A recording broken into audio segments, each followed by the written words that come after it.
Hi folks, I want to give you a bit of an update and a progress report as to where we are at the moment. Undertaking a job on 25% of its costed out budget is always going to present some challenges. Add to the mix that 2015 was the wettest summer on record for the past 3 years.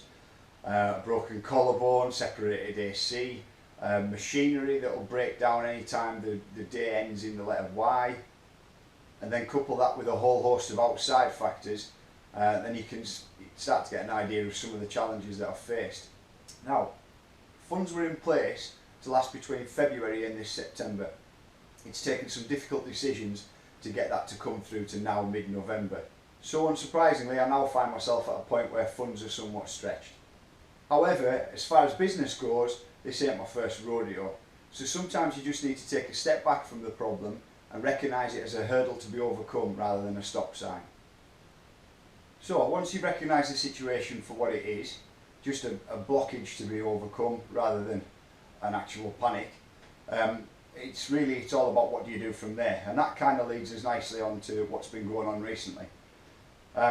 So as some of you will know, well, most of you will know, but obviously I don't realise that there's some of you that are new to this. We had an Indiegogo campaign back in March, and we managed to raise, it was like $3.5 grand by the time they took their cut. So the guys that were involved in that, every time you come up into up the entrance drive and see that there's been a huge massive canyon cut out of the hillside for the road to get through, and you're thinking, man, how did they do that? Well, that was done by the funds raised from the Indiegogo campaign. When you get up into the trailhead as well, you're also going to be able to see our wall of fame with the smiley faces of all the people that were involved in that. They're also going to receive some spot prizes and some kind of perks and other cool stuff as well. Now this isn't an announcement to do another Indiegogo campaign. We've done that, it worked really well, and time to move on.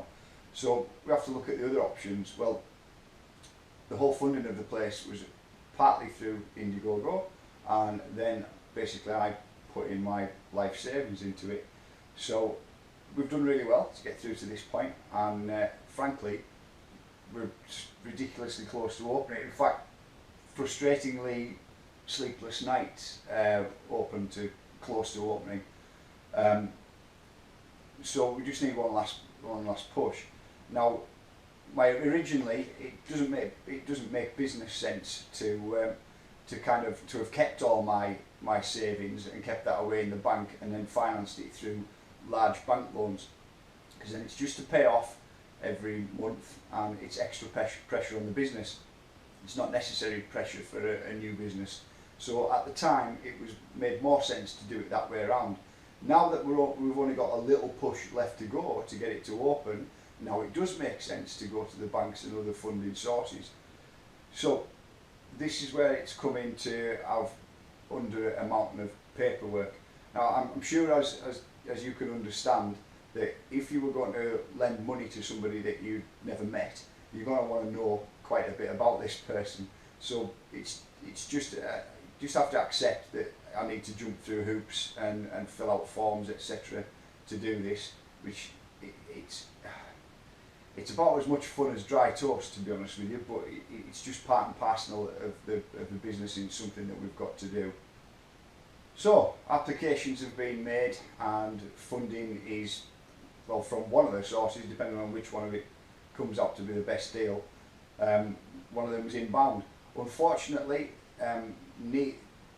neither of the kind of top three that I've found to be the best ones, there isn't one of them that do like an instantaneous thing. So it's not a case of you send all your forms over, they read them, and then they put the money straight in your bank account. It all takes a little bit of time, and that's just the way it is.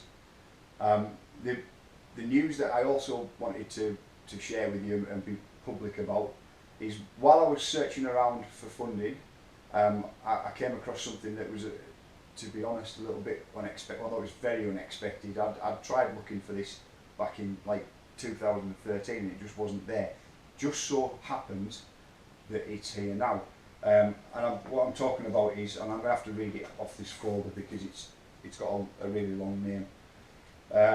It's some European funding that some of you might be familiar that Bike Park Wales was funded through European funding. So it's the European Structural and Investment Funds Growth Programme, and it's for the European Agricultural Fund for Rural Development.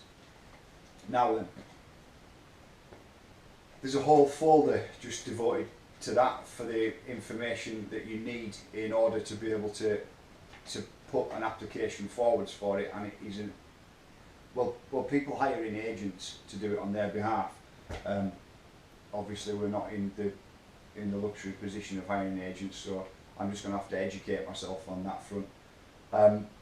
But that means that there is a possibility to apply for up to £140,000 in funding from Europe for each of the businesses. I believe when you read through it that there's 20 businesses in total that are going to fund to a maximum of 140k. Now, the first part I was talking about, where I'm gaining some funding from other sources, that's a real small amount. We're just talking about a few £1,000s just to get us to opening, which, if they, depending on how quickly they're able to act upon that and place that inside the bank, that then means that I can hire in the equipment that I need to have us open in January. When I say in January, we're looking at what's kind of like second weekend in January, around sort of 8th, 10th. I'd have to check it up on a calendar. So that's where we're at with that one. So the EMAs open up in the beginning of January.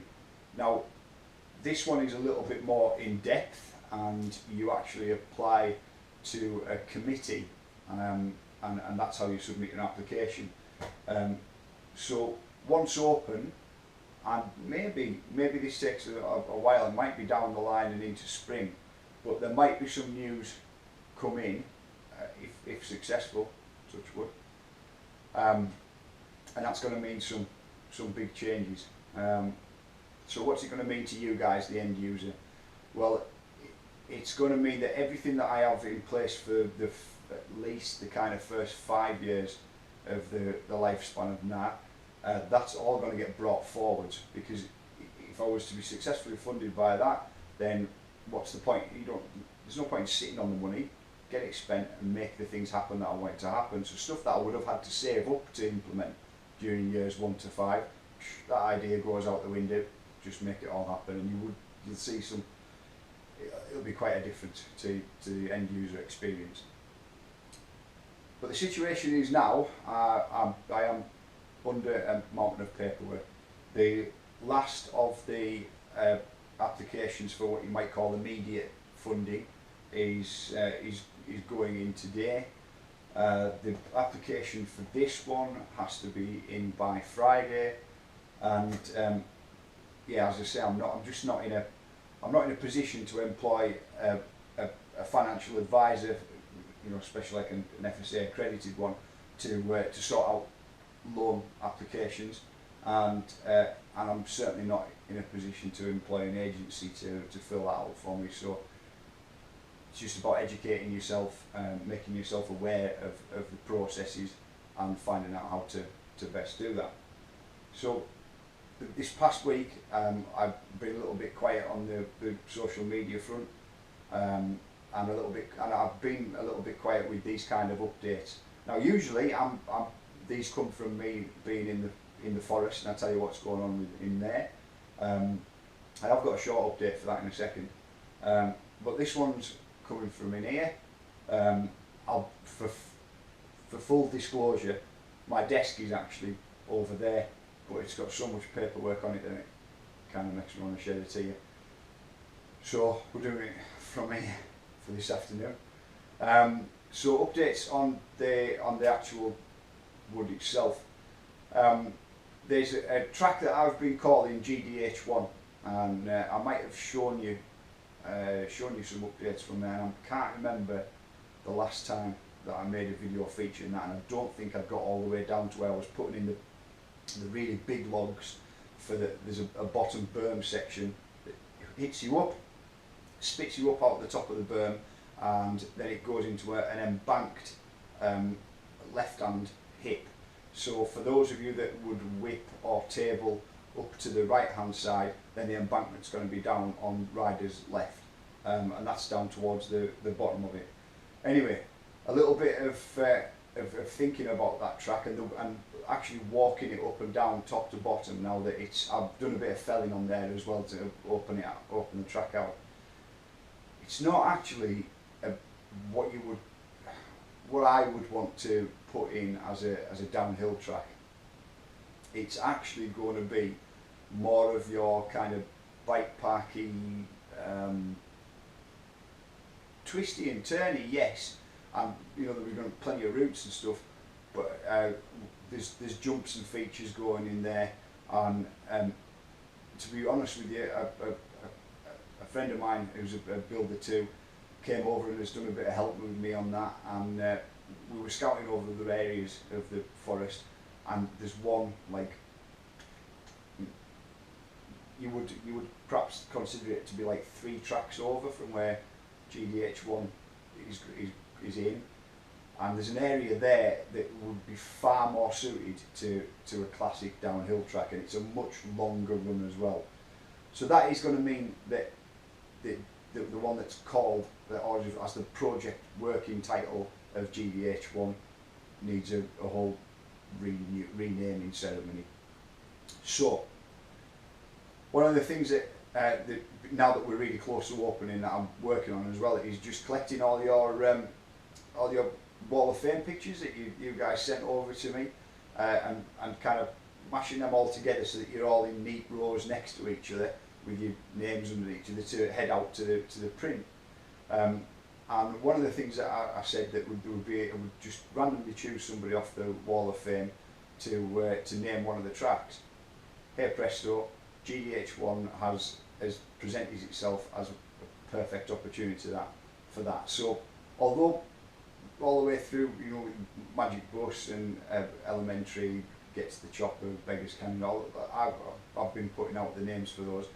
This one is a perfect situation for one of the Wall of Famers to be named. So I'll keep you updated on that and how we're going to go about doing that process, and it will be once it's printed. And I would like you to have had an opportunity to have ridden it as well before you name it. So that one's coming in for the future. Where do we stand right now? Car park's in. It's looking posh. I hope it's going to work well. The idea behind the car parking situation is I've tried to make each space large enough so that if let's say you come in a car with 4 people in it, and then one of those big bike racks on a tow ball, so that's then sticking out the back with 4 bikes. I need it to be a situation where all 4 people can get the car doors open, and there's enough room to manoeuvre yourselves backwards and still be able to lift everything off the bike rack and get everything that you need out of the boot. So a little bit of thought process has had to go into that just to make sure that it's a usable car park. It's all well and good, you know, just like one of the supermarkets where you can just to say get a car in there, but you can't do anything else, open doors and things. So that's no good to me. That's not going to work. So that's all sorted now. There's like 30 to 35 tons to move from one place 80 yards downwards to another, just to put in the bottom of the exit road, and then the Brickington then to pay for the roller to come through on that. Now, not time wise, not horribly massive jobs. Certainly we've been able to bring in one of the large excavators. We move 30 odd ton, it's not a nightmare at all. And then the roller, it really is just a case of riding round and round with it. So that's all, it's all fairly easy stuff. The issue that I've got is it's quite expensive to do. It's really it's frighteningly expensive for what you actually get for your money's worth. But anyway, so those are the things that at the moment are sat and ready and they're next to go. So as soon as I can get some answers with the funding that I'm speaking about at the moment, then we can crack on, plough through and get those done.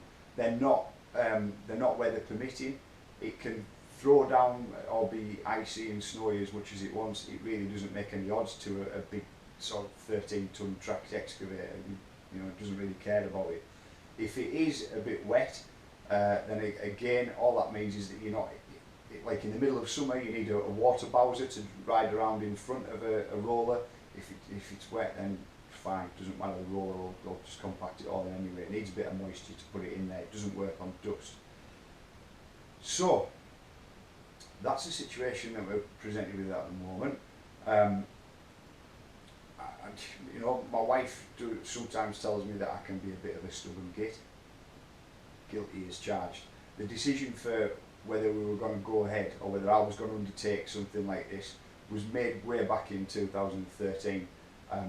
The time for making decisions about whether GNAR is going to actually happen or not is past. It's done, finished. This is happening, and I'm just going to make it happen, simple as that. So yeah, it's a little bit about just recognising things as hurdles, not getting all panicky about them, and realising that there's ways and means to get over the hurdles. But this has just been to update you guys with what's going on. You know, there's lots of reasons that these things could have happened faster, but all of them involve spending money. They all involve, you know, bringing an FSA, bringing an agent for this sort of stuff. It's just not in that position. Muggins here is going to have to do it. So, as I say, last week's been full of that. There's a good amount of it this week, and then normal service can be resumed. So, a lot of you guys have been asking questions, and I hope I've been able to get back to you enough, back to you timely enough. I apologise if usually I get back to you within the next sort of 15-20 minutes. I apologise if this past week it's been like an hour to 2 or 3 hours if I've missed you. Like last week, 2-hour meetings with bank managers and stuff like that. I'm just a little bit tied up, and it's not like usual where I'm in the forest and I'll check it after next time I turn the chainsaw off. So I'll keep answering questions as best I can. So in summary, now we're looking at the beginning of January. However, it's not going to take that long to get sorted, hopefully. And we'll go from there. If there's any changes to anything or stuff crops up like this, obviously that was a bit of a surprise. If things like that crop up, I'll keep you updated, and I'll try and do that as regularly as possible. I can only apologise for I realised looking at YouTube last night, it's been like 20 days or so since my last vlog stroke update thing, so I apologise for that gap, and I won't be leaving it as long next time. I just want to close by saying thank you so much for your continued support. I keep bumping into you guys all the time now, and it's getting really cool to see you around Cumbria, and then the guys that aren't maybe not from Cumbria or from other parts that I don't get to see. Like on Friday night when I went to that Keswick Mountain Festival, bumped into a load of you there and had a bit of a chat to you. It's awesome, so really looking forward to getting you up here, and yeah, thanks very much for your support.